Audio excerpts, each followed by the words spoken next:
내년 대선을 앞두고 민주당 후보들의 출마 선언이 이어지고 있습니다. 바야흐로 대선 시즌입니다. 조만간 출마 선언을 앞두고 있는 분 가운데 한 분, 최근 대선 경선을 연기하자 이런 논의에 불을 지핀 분이죠. 더불어민주당의 김두관 의원 오늘 전화로 연결해 보겠습니다. 김 의원님 안녕하세요. 네, 안녕하십니까. 김두관 의원입니다. 네. 자, 여러 가지 정치 현안 물어볼 게 많습니다만은 그 전에 먼저 오늘 문재인 대통령 취임 4주년 연설이 있었어요. 어떻게 보셨는지요? 대체로 좀 솔직하게 말씀하신 것 같은데 솔직했다. 국민의 눈높이에서는 아무래도 많이 섭섭해 하시는 것 같더라고요. 예, 섭섭해한다는 건 어떤 뜻입니까? 여러 가지 이제 방역 라든지 한반도 평화와 번영의 문제라든지 여러 가지 이제 해난에 대해서 아무래도 이제 국정 4년차, 5년차를 맞이하면서 국민들께 양해도 구하고 이렇게 이해를 구하는 부분에서 아무래도 좀 국민들이 다르게 들으면 또 자찬한 것처럼 이렇게 오해될 수 있는 부분들이 있어서 그런 점들이 좀 섭섭하게 들었지 않았을까 그런 느낌이 좀 들었습니다. 아니 국민들이 워낙 힘드니까 그러지 않겠어요. 대통령한테 조금 더 위로받고 따뜻함을 원했던 건데 지금 워낙 힘들어서 그런 아쉬움을 느낀다는 부분인데요. 그렇다면 좀 성과다. 그래도 문재인 4년에 이건 평가해줘야 되지 않느냐 하는 부분이 있다면 어떤 부분입니까? 우리가 이제 촛불 시민혁명을 통해서 2017년에 문재인 정부가 출범할 때 한반도가 굉장히 위기 상황이 있지 않습니까? 의원님께 잘 알다시피. 그래도 그 당시에 이제 한반도 위기 상황을 잘 극복하고 평화 정착을 했는데 그런 점들은 굉장히 큰 성과임에도 불구하고 사실은 다 잊혀진 것 같고요. 아무래도 이제 저희들 지방에서 보면 이제 국가균형 발전의 지방 분권, 또 연방제 수준의 지방자치 이렇게 좀 이렇게 하셨는데 이제 그런 측면에서 보면 이제 말씀하신 것만큼 성과들이 좀 안 난 측면들도 있고요. 어쨌든 뭐 소득주도 성장 이런 것도 안착이 뭐 제대로 안 된 측면들도 있고, 저소득 저소득층의 소득을 높인 긍정적 측면도 있고 좀 아쉬운 측면도 이런 것들이 있어서 한마디로 국정 전반을 좀 평가하기는 그렇습니다. 아니 오늘 여당 의원을 모셔서 굉장히 자랑을 많이 하실 줄 알았는데 뭔가 아쉬운 점, 조금 약간 미흡한 점을 말씀하셔 제가 좀 뜻밖이라는 생각이 드는데요. 야당에서는 지금 대한민국을 갈등과 분열로 몰아세운 내로남불 4년이다 이렇게 아주 가혹하게 평가하면서 집값 고공행진, 이런 부동산 정책, 자영업자들 힘들게 한 소득주도 성장, 백신 확보가 늦어진 분을 아주 엄청나게 공격하고 있습니다.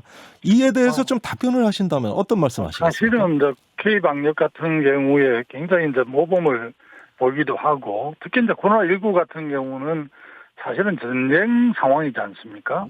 백신 수급에 대해서도 그렇게 이제 많이 야당에서 비판하는데 사실 야당은 뭐 한미동맹을 늘 강조하고 또 미국의 인맥이 인적 네트워크가 많은 것처럼 이야기했는데 저는 지금은 물러났지만 백신과 관련해서 김종인 비대위원장이나 노영 원내대표가 사실 와싱턴에 날아가서 정말 지금 문재인 정부가 보여주지 못한 실력을 보여주고 그렇게 해야 되는데 이런 부분에 그냥 비판만 하고 이렇게 볼 때 너무 좀 안타까웠습니다. 다른 그렇군요. 있지만.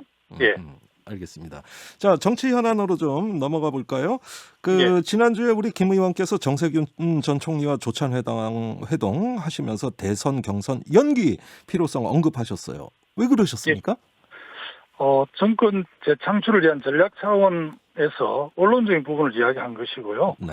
특히 대선은 이제 상대가 있는 게임이기 때문에 지극히 정치적이고 전략적으로 판단해야 된다고 저는 생각을 합니다. 그렇군요. 그래서 어쨌든 저쪽에서는 지금 120일 전이고 우리는 이제 180일 전인데 굳이 이게 상대방 패를 보고 나서 패를 내는 쪽이 당연히 유리하지 않습니까? 그런 측면에서 그런지 모르겠습니다만 미국도 보더라도 민주당하고 공화당이 거의 동시에 이제 이렇게 하는 거거든요. 그런 측면에서 이제 조찬을 하면서 제가 얼마 전에 이제 국민의힘 소속 국회의원하고 우연히 결혼식장에 한 자리 하게 됐는데 저희들 보고 이제 언제 하냐고 그래서 저희들 상황들을 설명하니까 자기들은 120일 전에 하는데 그것도 너무 빠른 것 같아서 100일로 연기하려고 한다. 예. 그래서 그 이야기 들은 것을 이제 정세균 전 총리님하고 조참하면서 그 시중에 들은 이야기를 제가 전달했거든요. 예. 아, 그러면 국민의힘은 더 늦어질 수도 있다는 겁니까?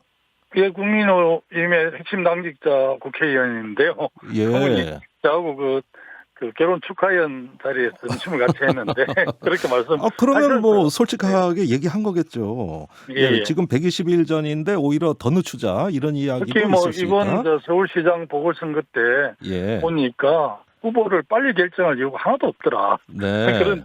그런 첨언까지 하셨습니다, 그분이.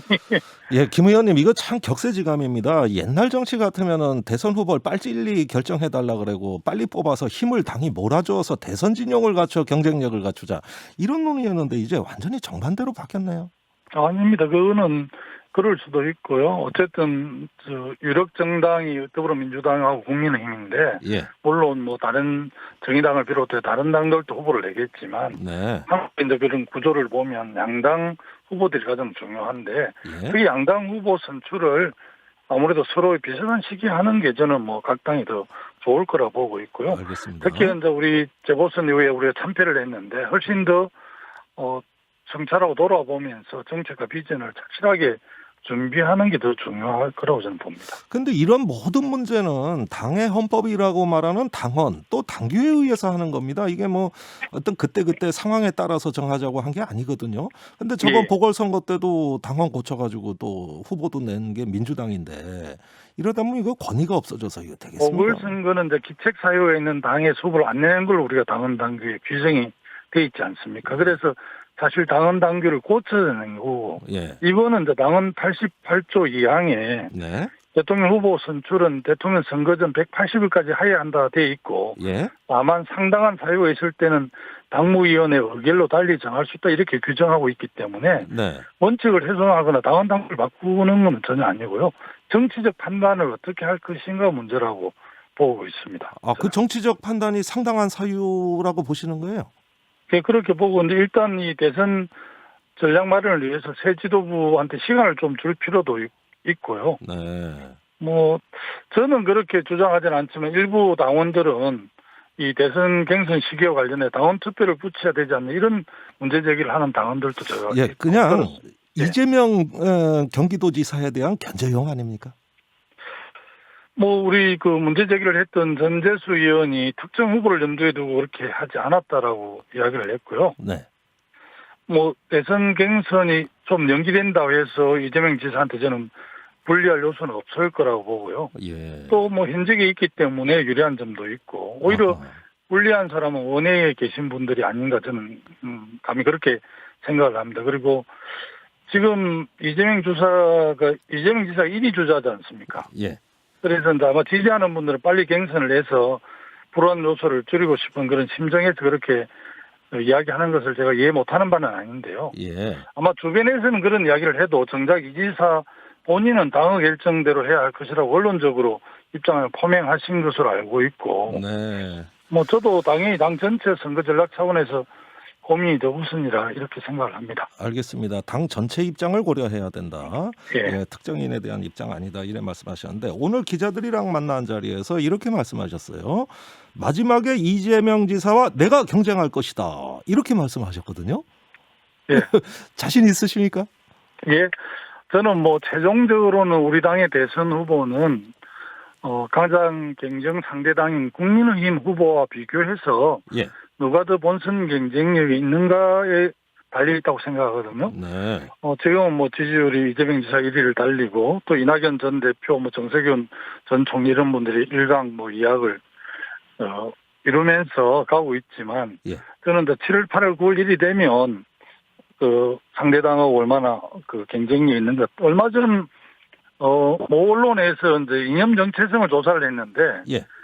스스로 진보라고 자처하는 사람이 26%, 보수라고 자처하는 사람이 26% 동률로 나오고 아하. 중도라고 생각하는 사람들이 33%더라고요. 중도가 제일 넓어졌어요. 예, 넓어졌는데 결론적으로 대선 경선 본선은 중도와 중원을 얼마나 얻을 수 있는 예. 그런 거고 또 다르게 보면 우리 민주당으로서는 어려운 영남 지역에서 예. 특히 이제 PK 지역에서 얼마나 득표를 하느냐 이런 것도 매우 중요하다고 봅니다. 네. 그렇기 때문에 그런 점에서 저는 뭐 아래에서부터 큰 사람이기 때문에 예. 제가 이제 기본자산제를 비롯해서 좋은 정책들을 잘 내고 예. 본선 경쟁력이 있음을 잘 설명해내면 예. 우리 당원이나 지지자들이 지지해 줄 것을 확신하고 예. 이재명 지사하고 잘 경쟁하겠습니다. 예, 만약에 공식 출마하신다면 출마 선언은 언제 어디서 계획하고 계십니까? 뭐 장소는 아직 정하지는 않았고요. 네. 지금은 뭐 이재명 지사, 이낙연 전 대표, 정세균 총리의 시간이라서 아마 6월 7월쯤 되면 김두관의 시간도 올 거라고 저는 확신하고 네. 그때쯤에 정책과 사람이 잘 준비 마무리되면 예. 출마 선언하겠습니다. 예, 출마 선언이 초읽기에 들어간 걸로 저희는 보여집니다. 예, 그 소식 그렇습니까? 기다리겠습니다. 예. 예, 오늘 말씀 여기까지 듣겠습니다. 감사합니다. 예, 고맙습니다. 김두관 더불어민주당 의원이었습니다.